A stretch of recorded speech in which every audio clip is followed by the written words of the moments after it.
It's been a long slog to try to get to this point. There's still things to be worked out, but it would give FDA mandatory recall authority, which they currently don't have, and it would set up some schedule of inspections where they get to food processing plants more regularly than they do now. There's a lot of details still to be worked out about how often those inspections would happen.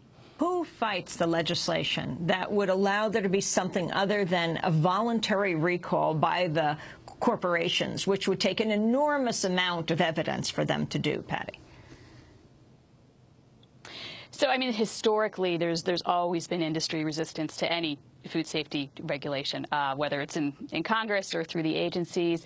And so, there's large trade associations for every sector of our food supply, starting from, the large agribusiness-type producers all the way through to the grocery stores. Interestingly, on this food safety legislation in the last year or so, we've seen a lot less public, at least, resistance to this legislation because the industry's getting such a black eye from all these big recalls. But on eggs, specifically, a rule, not legislation, but a rule from FDA was proposed in the Clinton administration on salmonella in eggs. It just went into effect last month because there was so much pressure for so many years to stall it that it took, over a decade to get these rules through saying here are steps you should do to prevent salmonella. So it's just one example of how hard it is to get new regulation on anybody in the food industry. The legislation called S-510 in the Senate right now. Patty Levera, there's also another hearing on Friday. Explain what these hearings are that are traveling around the country. Yeah, this is a really interesting opportunity, we think, that Food and Water Watch that we have this year. So sadly, it's historic, but the federal government is, for the first time, doing some hearings around the country to talk about competition in agriculture, to look at this issue of consolidation. Are these markets fair? Can everybody of all different sizes of farms, can they compete? Do they have options to be in agriculture anymore?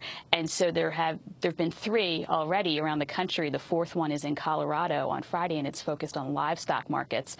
And so the Attorney General and the Secretary of Agriculture will be there, and they're going to spend a full day. And we were hearing that thousands of people, lots of them cattle producers and hog producers, are coming. And we hope it's a good airing of these issues, that these companies have so much power. They've consolidated so much of the market under their control that small, family-sized farms, independent operators are just shut out. And so it's long overdue. And so they're doing 5 hearings in total over the course of this year. And then the million-dollar question is, what do we get after the hearings? What kind of action are we going to see from the government in terms of antitrust and just basic regulations about whether these markets are operating fairly? And the role of the family and community farms in these hearings? Well, so far, I've been to the 3 that have happened already, and so far there's been a pretty good, airing of the problems. It's been a good opportunity for folks to either be, there's official panels where people make official testimony, and of course both sides have to be represented. So there's lots of large-scale producers saying how everything is great, but there's also been, a good number of independent family-scale operators saying the rules are rigged. This is not a level playing field. We need a referee, and we need these companies that buy our animals or buy our crops to act in good faith, which they're not doing often. And so there's been a pretty good airing of the problem. There's been a couple, chunks where people can just stand up and make a public comment, and people have been doing that. And so I don't think that the government can claim there's not a problem if they're listening at these hearings. The question is what we're going to make them do about it when they're wrapped up. It's interesting that you mentioned that Secretary of Agriculture Tom Vilsack is going to be at this hearing on Friday. We know where he's going to be today. He's going to be meeting this morning with Shirley Sherrod. She told CNN she was offered the position of Deputy Director of Advocacy and Outreach, working to improve the department's image. Of course, Shirley Sherrod is was the victim of the edited videotape of a speech she gave before the NAACP. So Vilsack and Sherrod are meeting for the first time this morning.